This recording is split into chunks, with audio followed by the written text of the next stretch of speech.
Hello, hello, hello, friends.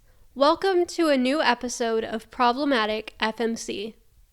In this episode, I talk with bookstagrammer and booktoker Grace Anderson. We dive into her opinions about whether or not the bookish community promotes overconsumption.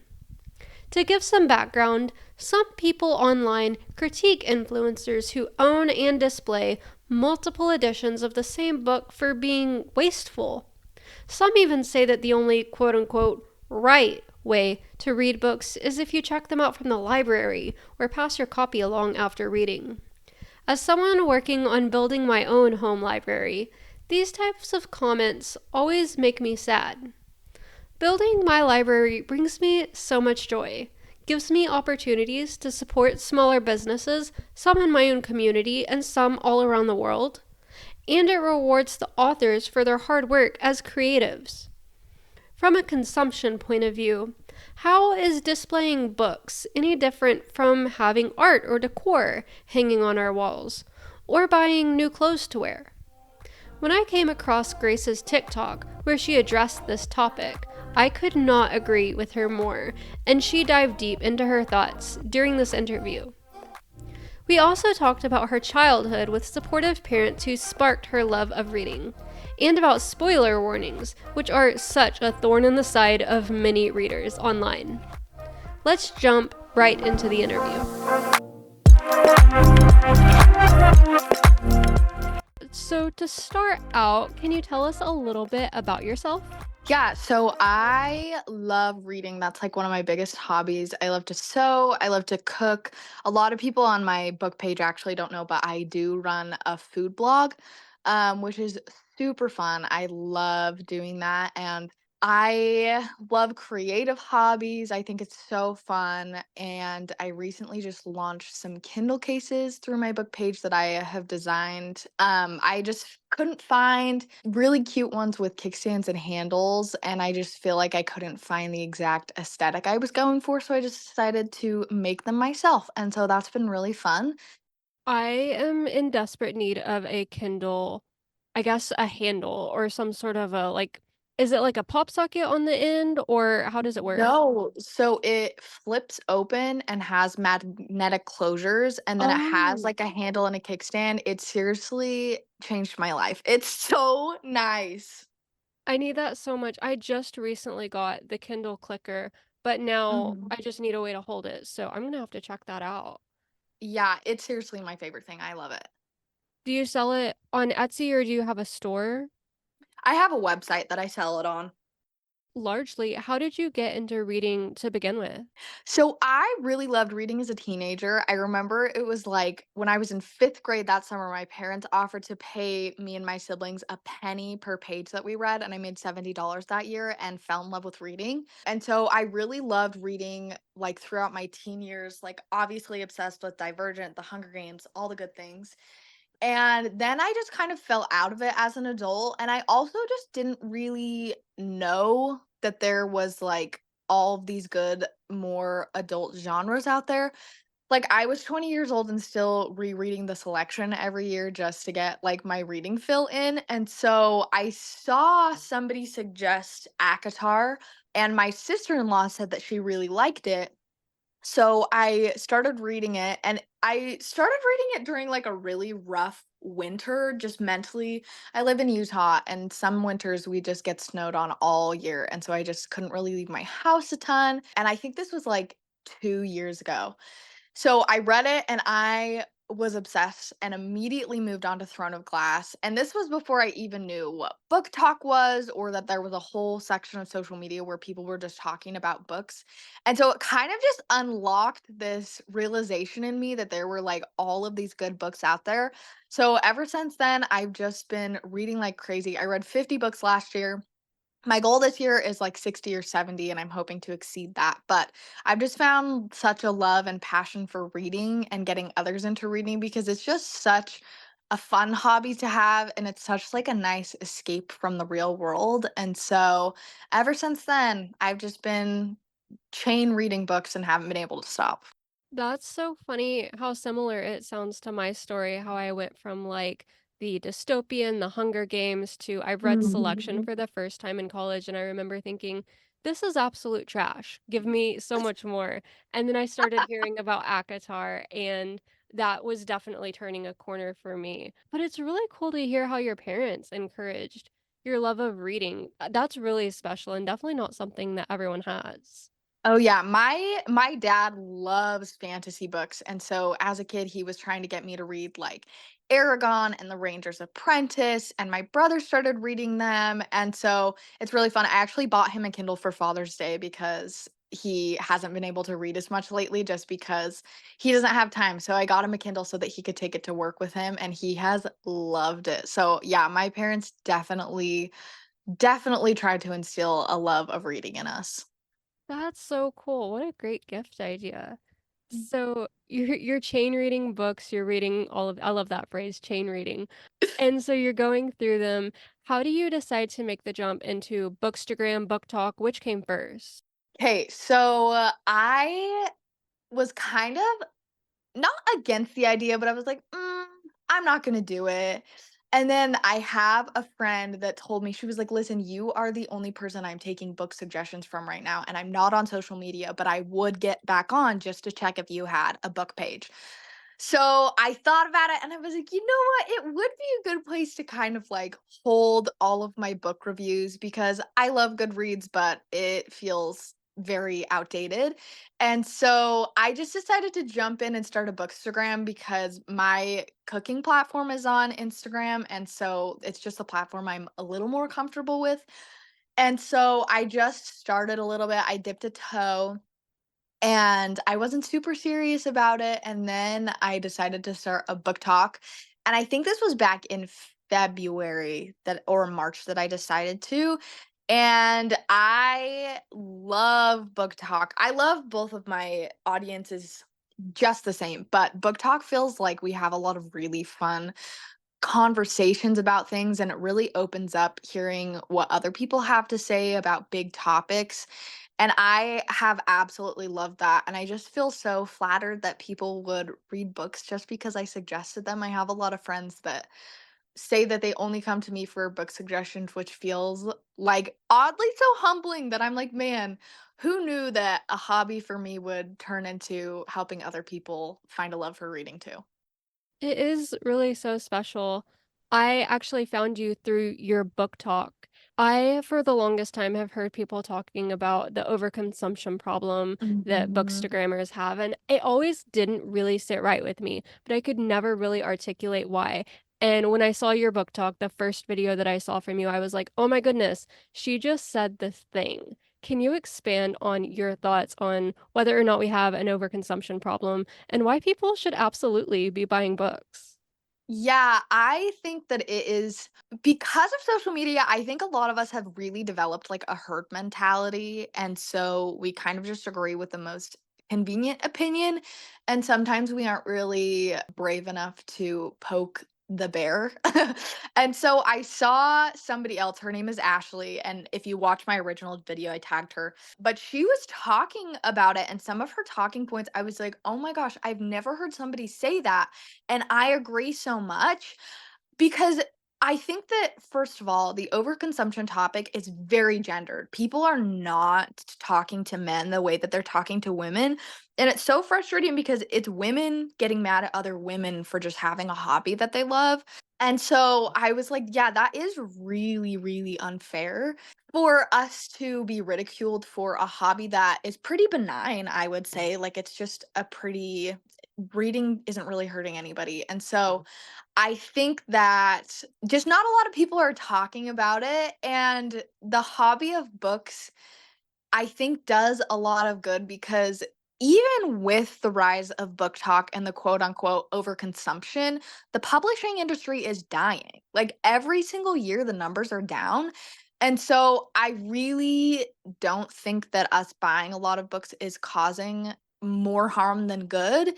And like there's one book talker, and I cannot for the life of me remember her name, but if you literally search in book talk or in TikTok, girl with huge bookshelf, it'll pull up. And she has 27 copies of Fourth Wing. And a lot of people will ridicule her for that. But what I see is that most of those copies have come from small businesses that make special editions.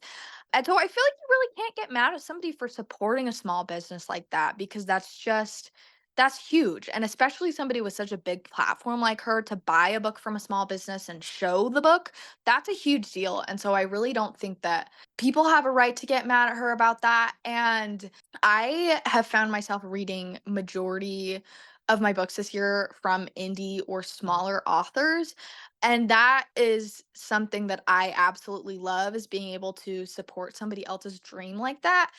And so I just feel like the argument that buying multiple editions of books from small authors, even big authors, like I just don't see why it's a problem, especially because the lifespan and life cycle of books are so much bigger than clothes that are going out of style. Because I think everybody wants to read a book just because, like, obviously there are popular books, but if I was at the thrift store one day and saw a book that I'd heard somebody talk about a few years ago, I might still, if I was in the thrift store and I saw a book I'd heard somebody talk about a couple years ago, I wouldn't say, "Oh, that book's not trendy anymore, so I'm not gonna read it." And most people, when they're getting rid of books, they're giving them to thrift stores so people can buy them secondhand. And a lot of people I know buy books secondhand, or there's places like the Book Outlet, which is overstock for books that aren't being sold anywhere else.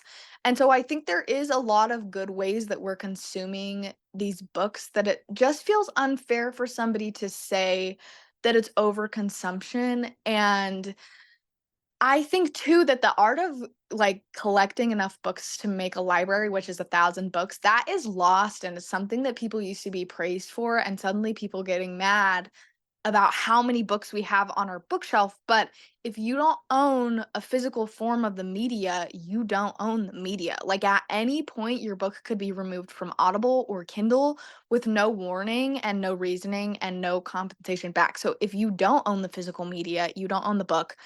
And, like, I read primarily on Audible or on my Kindle, and then I love to buy the book after to put on my bookshelf because I hope my kids one day wanna read books too. And I think, like, I admired my parents' bookshelves so much growing up that it's like a whole room just dedicated to huge bookshelves.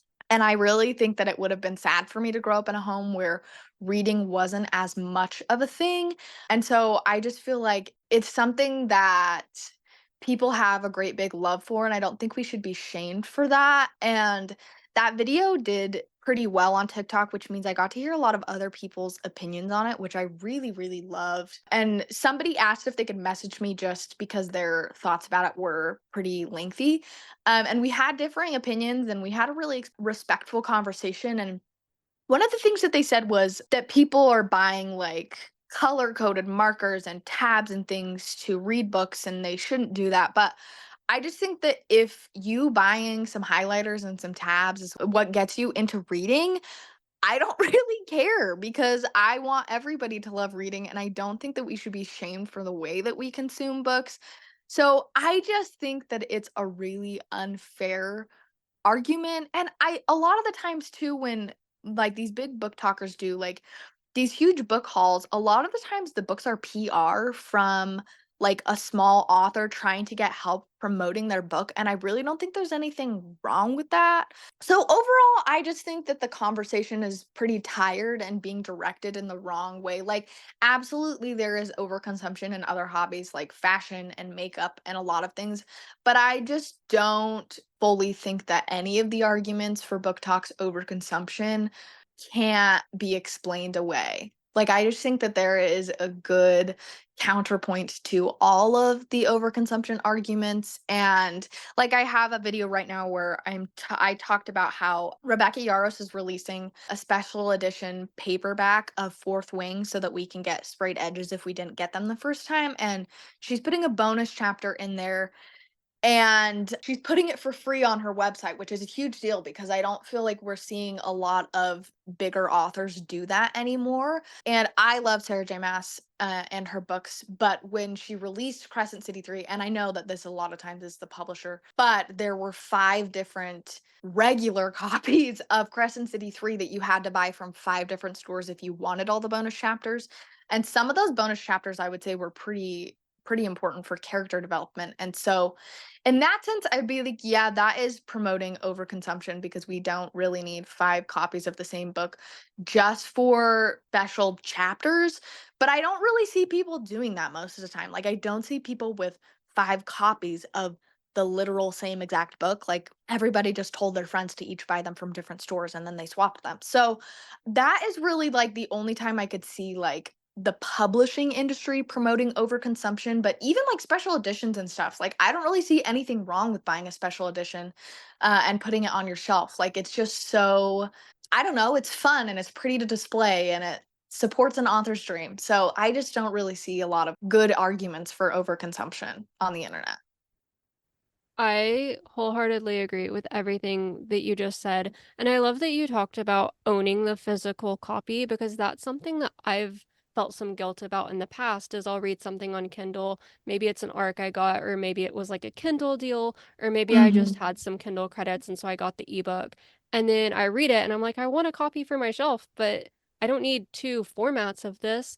But I end up going and buying the other copy. But you're absolutely right. I mean, at any time I could lose that on Kindle, or I could Yeah. lose my account or lose my tablet or something. But if I have it on my shelf, no one's ever going to take that away from me. So there is something really special and permanent about having that physical copy.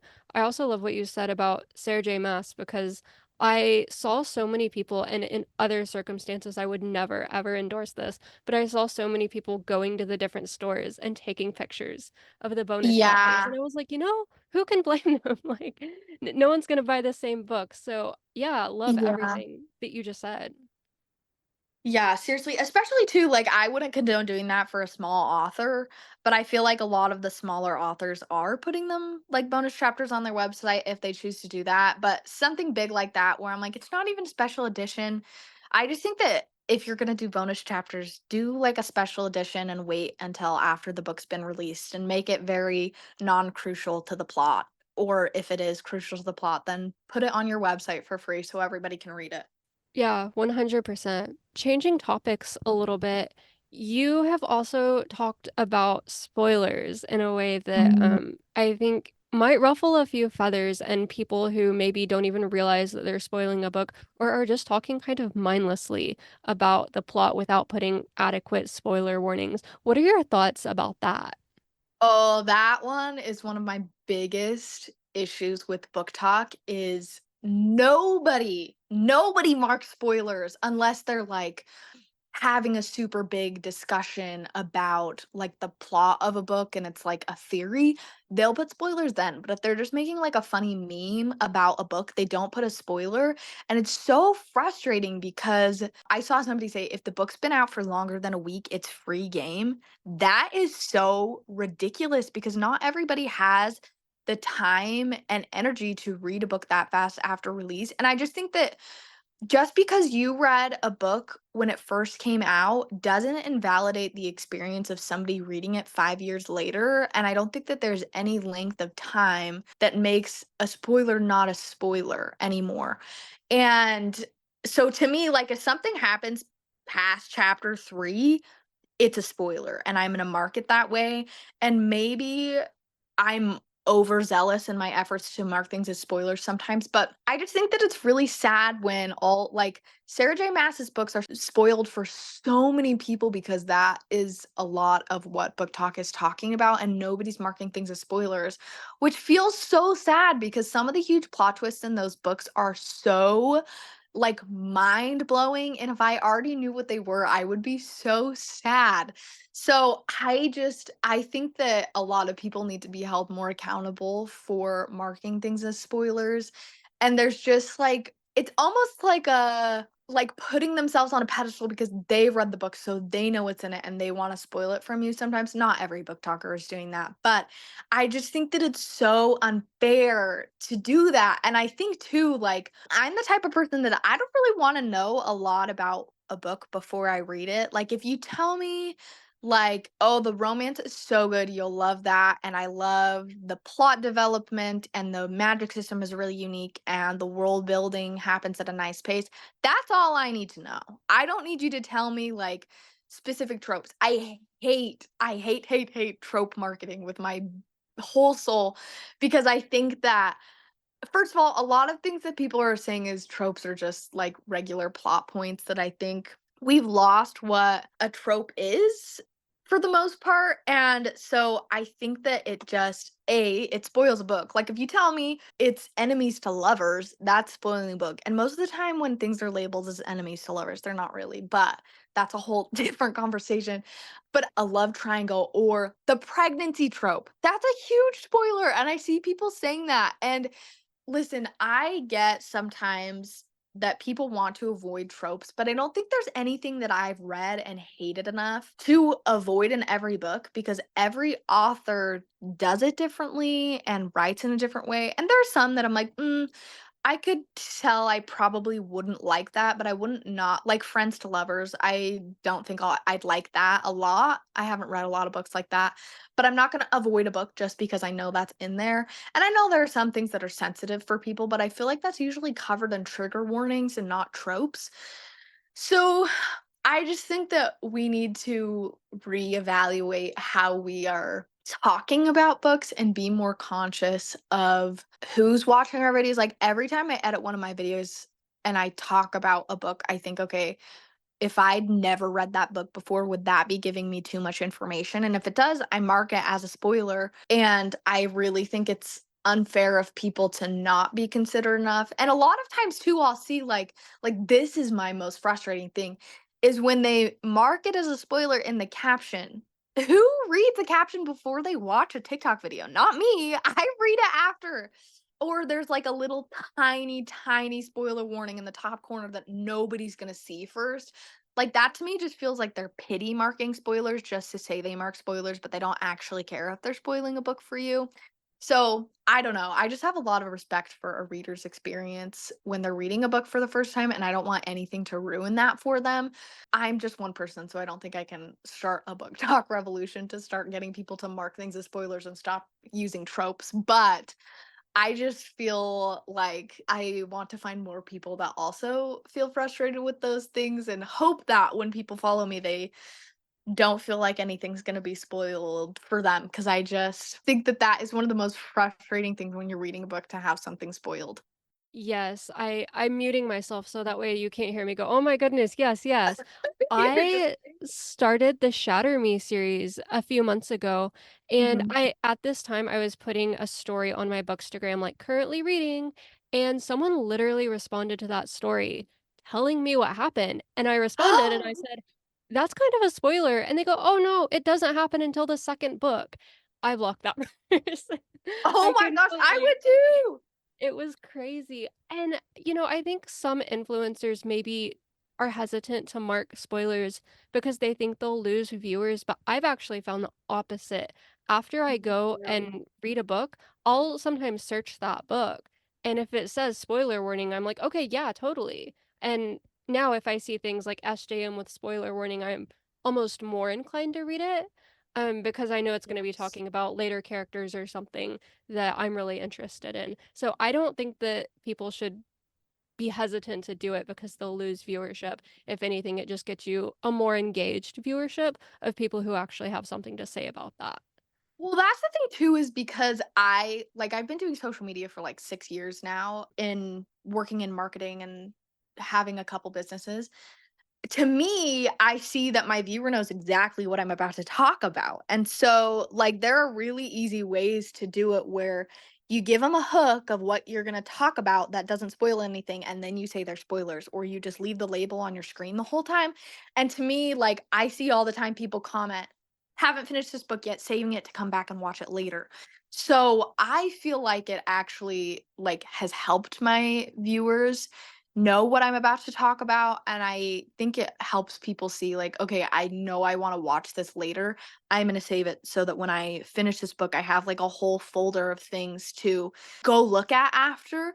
And I did a series on my TikTok that was spoiler-free fan art because so much of Sarah J. Maas's books will be spoiled if you look up fan art before. And so I just feel like that was definitely something I saw a need for because, like, I have had things spoiled by looking up fan art, and I don't want that to happen to someone else, and it's hard to visualize characters sometimes, especially if you're first getting into reading fantasy.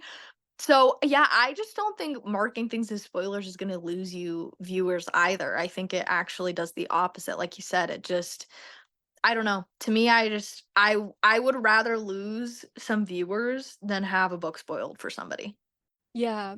Here's kind of a rapid fire question. If you could change one thing about the online bookish community, what would it be?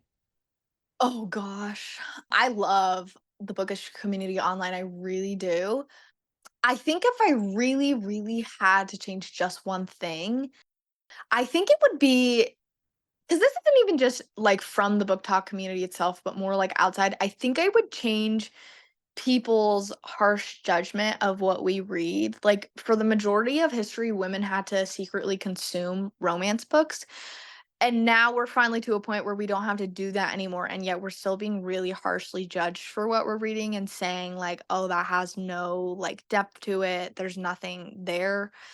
But, like, I'm just reading for fun. I'm not really like, it would be different if I was reading self-help books, but I'm literally just reading for a fun hobby. So I think I would change the judgment of, like, what we're reading. And even, like, I posted a negative review of a super popular book, and people just commented, like, straight up, they would just say, "You are a horrible person." I'm like, "Because I didn't like a book? Like, I'm so upset I didn't like this book because I've been waiting for it to release for months, and I was so excited to read it, and I stayed up till midnight to listen to the first chapter." And so I think that there are a lot of heated opinions about books, and being behind a screen makes it seem like the other person on the other side doesn't have feelings. So I think I would just take out like the judgment of what other people are reading or what opinions they had about certain books that maybe don't align with yours. But I mean, I'm jealous of anybody who liked that book because I wanted to like it. But yeah, some people were really, I mean, and I have pretty tough skin for stuff like that because I know that it's not really about me. But yeah, I just wish that people would maybe a little bit realize that there's another person on the other side of the screen more often and be less quick to judge what we're reading. I love that. It makes me sad, and I sometimes I go through phases where I'm like, there's not really anyone who thinks romance is unserious or not valuable, and then I'll get onto the wrong side of TikTok or onto the wrong side of threads, and I'll be Mhm. like, "Oh, no, there are those people out there," and it makes me so sad because it's like, who said that seriousness or literariness is what makes a book valuable? And so you're so right about all of that. Yeah, seriously, it definitely is frustrating to see the online commentary about romance and fantasy books. What are some books that you have read and loved recently? Ooh, that's a really good question. Okay, I'm rereading right now Spark of the Everflame. That is one of my favorite series I've ever read. The fourth book is coming out soon. It's the final book. I will never stop telling people to read that series. It is genuinely so incredible. It's perfect for like the Throne of Glass hangover. I also just finished Quicksilver. That one definitely had a lot of hype on Book Talk. It is worth the hype, I would say. I've been doing a lot of LJ Andrews books. She has her main series is called The Broken Kingdoms, and then The Ever King and The Ever Queen were getting a lot of, well, a little bit more attention on TikTok. And I read those ones first, and I should have started with the other series. So I'm going through that one right now. And then the Trial of the Sun Queen books are really good. And the final book is coming out in November. I have an arc for that one, and I'm so excited to read it. But yeah, I would say those have been the best books I've read recently. I also read the Trial of the Sun Queen series and really, really fun. Definitely kind of scratched the A Court of Thorns and Roses itch, but then kind of departed from it in the later books and kind Yes. of did its own thing. Yes, seriously. Well, and the ending of the third book that just came out this summer was one of the best books I've read all year, and I'm so excited for the fourth book. Yes, yeah, I got my arc of that and actually dropped everything I was reading because I wasn't expecting to get it. And then it just popped into my inbox and I was like, "Oh, I know what I'm doing this weekend now. I need to find out what happens next." I know. I'm like waiting with bated breath. I have like one arc I have to read before it because it comes out a little bit sooner, but I cannot wait to start that one. And so for the listeners, I'll put links to all of those books in the show notes. Grace, this has been so fun. I know we're kind of counting down on time, but is there anything else that you want to say as we wrap up? I don't think so. I feel so happy to have like such a fun platform to talk about my love of books with other book lovers. And so I hope that if you haven't dove into like Book Talk or Bookstagram that a ton, that maybe my page could be a fun place for you to find new books that you love and to find new book friends. It most definitely is. Since I found that first video that I saw from you, I have absolutely gone down the rabbit hole and gotten so many new book recommendations. So, where can people follow you online? You can plug all the things bookish and non-bookish. My book talk and my bookstagram are just books by Grace, and my name is spelled kind of funny. It's Grayce. And then my cooking page is just grace.anderson. That one's kind of fun. I just make a lot of good food. And if you want to buy Kindle cases, those are at the link in my bio on my book pages. And I will put a link to all of those in the show notes also. Grace, thank you so much. This has been so much fun. Thank you. This was so fun. I love talking to fellow book lovers, so I loved this.